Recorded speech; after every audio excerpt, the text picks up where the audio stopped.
Welcome to DLS's Student Learning Series.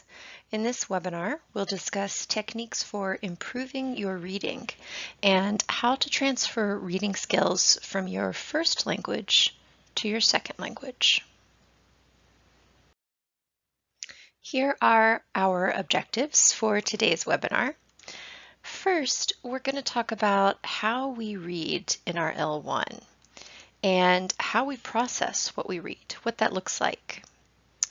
We're going to then touch on background knowledge and how that can be different from our L1 to our L2 and how we can be strategic about that.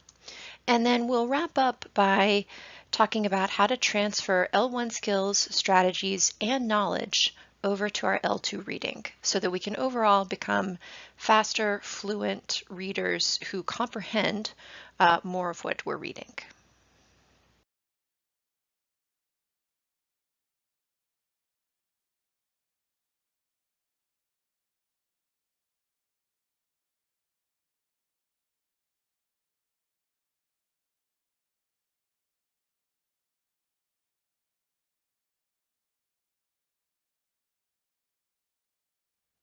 So let's start off with a little quiz. Imagine you are reading in your first language and you've just seen a film, a movie, and you come across a review of the film. And you just want to see if the writer enjoyed it. You liked the film, you want to see if the writer liked it. So how would you read the article? So keeping in mind the purpose, how would you read?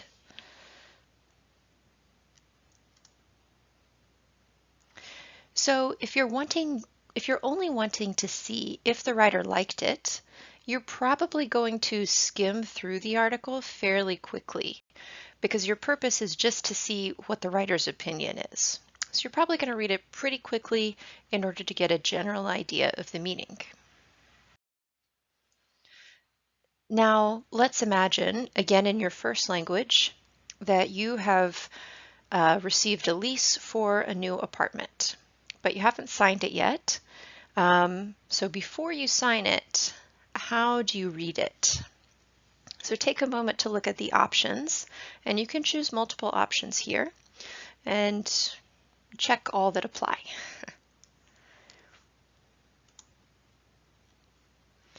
So if it's a lease, you're probably going to read it slowly and carefully. You really want to understand everything.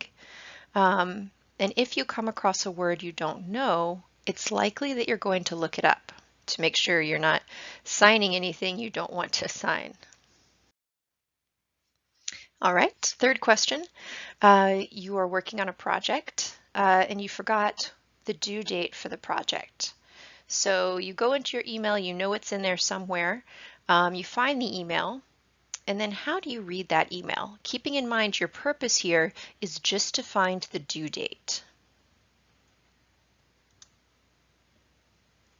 So if you're just looking for one piece of information, what you're probably going to do is scan through the whole email very quickly, but this time you're not looking to get a general idea, you're looking to find just one piece of information. So your eyes are going to move up and down the whole email very quickly until you find that one piece. All right, and fourth and last question is you're on your social media account and you come across an article. It has a very interesting title, but you don't recognize the source of the article. So you don't recognize the name of the news publication. And you want to see if this article is real news or fake news. You want to see if it's a trustworthy source. So how do you read it in this case? And again, you can choose multiple answers for this one. So here, if you're trying to determine if the article is trustworthy, you're going to probably try to read in between the lines. So you don't just want to understand the concrete events that the article is describing, but instead you're trying to look beneath or look past those. So you're going to read slowly, and you're probably going to be looking for clues that will help you understand the writer's point of view. So you might be looking at the type of language he's or she is using, their word choice, and you might be looking for clues that will help you understand what their perspective is. And you also might be asking these questions, these typical critical thinking questions, which you've probably seen hundreds of times before. So you might be thinking to yourself, who is the intended audience of this piece? If this is a persuasive article, you might be thinking, what evidence is included? Or is there some important evidence that's left out? So again, you're not just looking at the concrete events here, but you're looking between the lines, and you're asking questions outside the text itself in order to help you understand the text better. So the point here is that when we read in our first language, we use several different reading strategies, and that depends on what we're reading and why we're reading it. So that depends on the text and our purpose. And what we've also seen here is that reading is a non-linear process. We don't just start at the beginning and go in a straight line down to the end of the text, but we're often going back and forth, we're often searching, we're often creating kind of like a summary in our head as we're reading it. And we're often being active and asking questions as we read, or doing some kind of deep thinking, depending again on what we're reading. And then another thing is that in our first language, not always, but we often have a goal or a purpose when we read. So the purpose might be something really simple, like seeing whether a movie review is positive or negative, or scanning through an old email to find a date, or it might be something that's more complex and involved. And then for different types of texts, we read them differently. So we read an email differently than we read a news article, and differently still than we read a travel magazine or a website. So what does all this mean for reading in our second language or additional language? One is that when we read in our second language, we often have a tendency to over-rely on reading for detailed comprehension. So that's that slow, really careful reading, like we saw earlier when you read the lease agreement. When you're reading and you're trying to understand everything, and if you come to a word you don't know, you look it up. So this is a really valuable type of reading, and it's great for getting really detailed comprehension. But we want to remember that it can be helpful to engage multiple strategies, and we can use multiple strategies with the same text. So before diving in immediately at the deep end and trying to understand everything, we might want to skim over the whole text quickly and just see what's the main idea here. What's the topic? What's the author? What's the writer doing? What kind of information do I think I'm going to get? And then we might dive in and read in more detail. And adjacent to that, or going along with that, is to form a purpose as we read.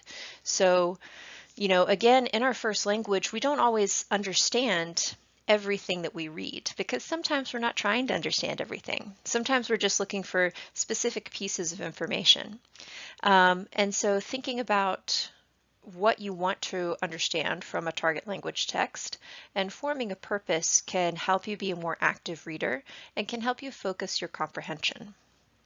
This can also increase your reading speed, because if you know what you're looking for, it can help you be more selective about finding that information. And then finally, in our first language, we are exposed to reading all of the time. So we're constantly reading messages on our phone, things on social media. We might get news alerts on our phone. You know, if we're watching the news on TV, we might see the banner down at the bottom. We might see subtitles. We might read recipes. We're just constantly reading, even if you're not sitting down and reading a book. So trying to replicate that same level of exposure in the target language is really valuable. So thinking about how you can increase your exposure to target language text, whether that's by following people from your target region on social media, maybe downloading a couple of target language news apps on your phone so you get the alert, and just trying to increase your exposure to a variety of text types will be really helpful. So there are different ways that we process what we're reading. One process is focused on decoding the written text. And this process, we can kind of envision it as almost building from the bottom up. So starting with letters or characters, matching them to sounds in our head, and then from there identifying words or chunks, maybe phrases of words, sentences, and then from there building up so that we can understand entire paragraphs, and from there entire texts. Now, in contrast to that, we have something that's called top-down processing. And this type of processing a reading text, this is something that starts even before we read a single word of the text. So, for example, if you look at the news stories here, you can see the picture here, you can read the title. So we can see the first article is Protect Yourself from Coronavirus. So as soon as you see the picture and as soon as you read the title and you know that you identify the text type, you know it's a news report. So already your brain starts to engage and think about and figure out what you already know about this topic. And you start to build up, often unconsciously, a prediction about what information is going to be in this article. And because we have a lot of background knowledge about the coronavirus and about protection methods, chances are that you could predict a lot of what's in this article. You could probably list five or six steps to protect yourself from coronavirus, and chances are that's what you'll find in the article. So top-down processing is basically that. It's guessing and predicting the meaning based on what you see outside the text, kind of the extra linguistic elements of it. So things like images, maybe the title, the type of text. So if it's a fact-based news article, that allows you to predict a certain type of content as opposed to an opinion-based news article. And then another really important element of top-down processing is that it engages your background knowledge. So you start to think about what you already know about that topic, and it allows you to form an idea of what you're going to read. And top-down processing works while we're reading as well. So as we're reading, a lot of it happens before we read, but also as we're reading, we're engaged in this process of making guesses about the meaning of the text, predicting what's coming next, and then as we continue to read and as we continue to comprehend the text, we either confirm or reject those predictions. So that's top-down processing. And another type of processing that we do is, this is the third one, is metacognitive. So that's kind of awareness of cognition, awareness of your comprehension. So the idea of kind of controlling how much or being aware of how much you comprehend. And this is, many of these are the type of active reading strategies you might see for like a reading test prep course, like for taking the SAT or the GRE or something like that. So the strategies here, or the type of processing that you engage here, is when you really think about the purpose of the text, why the text is written. You might identify the intended audience. Of course, you'll identify the text type. And then you'll select the reading strategies that work best for you. So you think, okay, do I need to skim this paragraph or read this paragraph in detail? And then as you're reading, you really think about your comprehension. So you kind of are summarizing what you have understood so far, and then you're making predictions about what's coming next. You might also do engage strategies like identifying the main topic or the main idea in each paragraph. So all of these processes work together to help us comprehend and understand a reading text. And like we saw with reading strategies, sometimes there's a tendency as students in our target language, we might over-rely on bottom-up processing. So we might really focus on going kind of one word or one sentence at a time. And what we want to do is we want to engage all of these processing types. So when we're reading in our second language, we want to make sure to engage those top-down processing skills. So we want to look at any images or titles, or we want to kind of call to the front of our mind what we already know about that topic and think about how we can connect that to any new information that we're seeing. And then, of course, engaging metacognitive strategies can help us focus our attention, which can overall make us more fluent and agile readers. One final topic we want to touch on before wrapping up is background knowledge. So we've mentioned background knowledge a few times in this webinar. And how important is background knowledge? So how important is what you already know about a topic? And this has actually been the topic of several research studies into reading and reading comprehension. And the answer has been clear and consistent across a wide variety of research, which is that prior knowledge or background knowledge is majorly important for reading comprehension. So basically, the more you already know about a topic, the higher your comprehension will be when you read about that topic. So the more you know, the more you'll understand. And what is background knowledge? That seems like a pretty obvious question, maybe. And in our first language, it can be a bit of an obvious question. But when we think about our second or additional languages, it can be a bit more complex. Of course, we immediately think of background knowledge as being knowledge of a topic or a subject. So if you know a lot about World War II history, then chances are you can comprehend texts about World War II history very easily. But in your target language, lots of other things can be background knowledge. So a simple one for when you're a beginner is just names of places in the target region and people's names.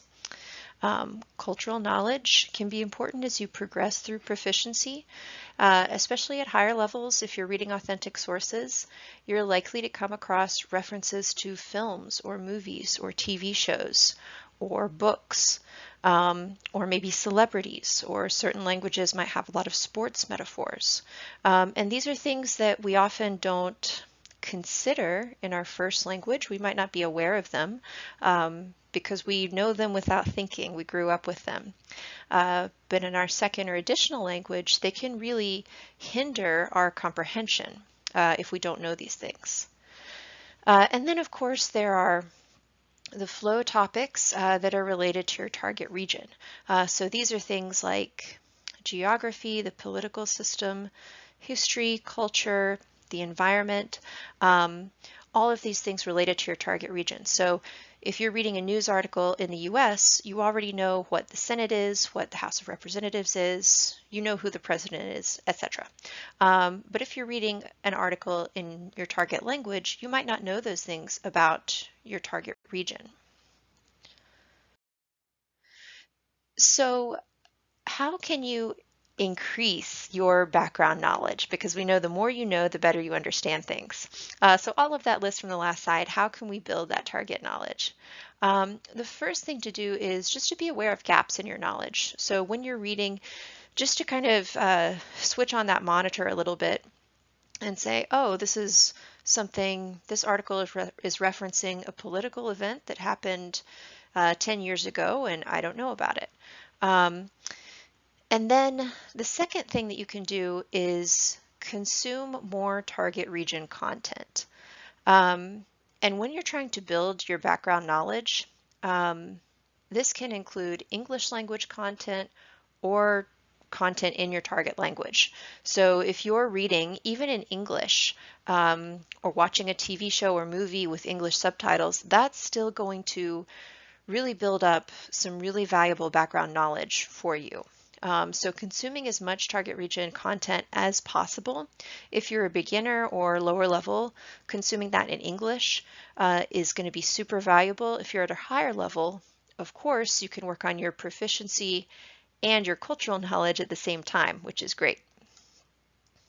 So this, examples of target region content might include things like TV series, movies, books. You might fill gaps in your knowledge that you note or that you notice. If you realize you don't know something, then you might do some research on that or look it up in your own time.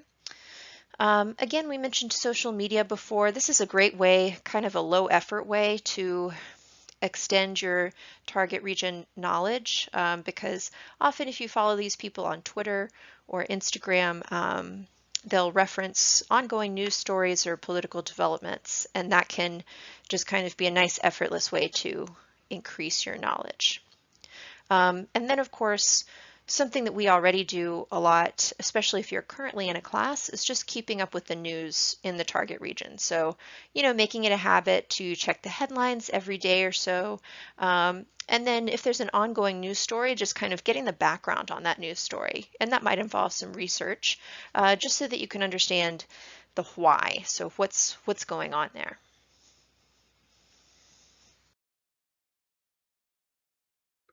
So in this webinar, we've talked about several L1 strategies and skills that we can transfer over to our L2 reading.